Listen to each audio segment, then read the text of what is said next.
खोल की रे हां बापा दौड़ 15 मिनट बोल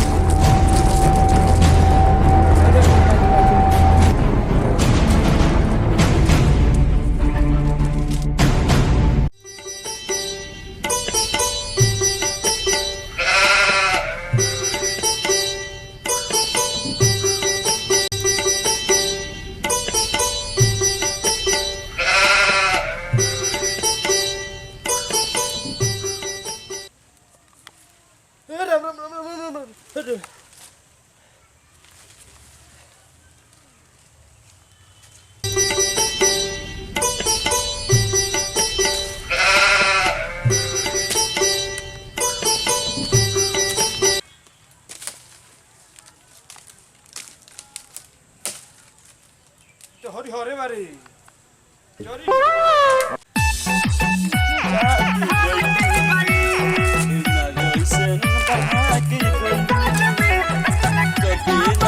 तीन साल में इतना कर्जा बढ़ा के अब देना पानी पूरा 3 साल में इतना कर्जा बढ़ा के गई।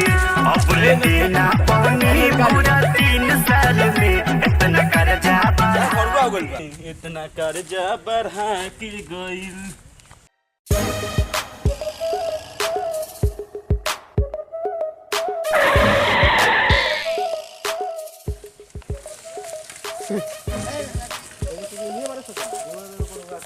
इतना कर्जा बढ़ा के गईल रे साला गौरी तहनी के घर में गैस चूल्हा नहीं के कारे कि लकड़ी चोराव तरस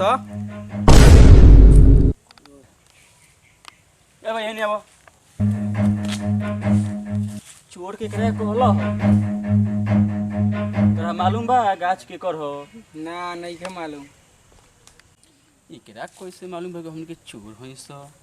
लागत कुछ हमरा करे के पड़ी ए सरवा के बेटा देख तोरा भौजी के गाड़ी देता नीचे उतर एकरा माई के माथ मारी रे कि हमरा भौजाई के गाड़ी देता आओ तनी रुक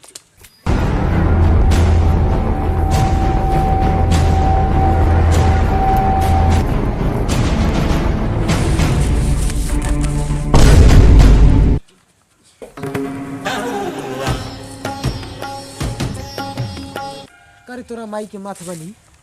कहले हमरा भौजी के गाड़ी देली हेते ना हम कहाँ गाड़ी देनी है काटे कहले कि भौजी के गाड़ी देलक है हैं ई मालूम नहीं खे लेकिन ई मालूम बा कि दूरम के चोर कहलक ह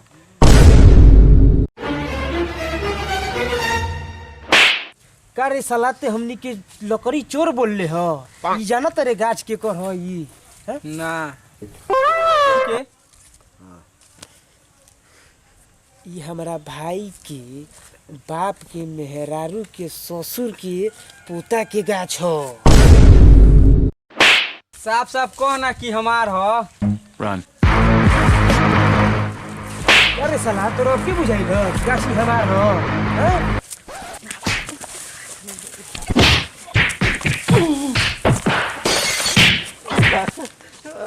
जा मोर गोल कारी सोना सारे को ने फेंक दिया लास्ट में चलो मुकाम पर फेंक दो क्या मुछिया में फेंक दे चल भाई उठा अरे बाप रे कितना भारी भारी भैयो रुक भाई अरे चल भाई भाई लकड़ चप्पल भी ले भाई चप्पल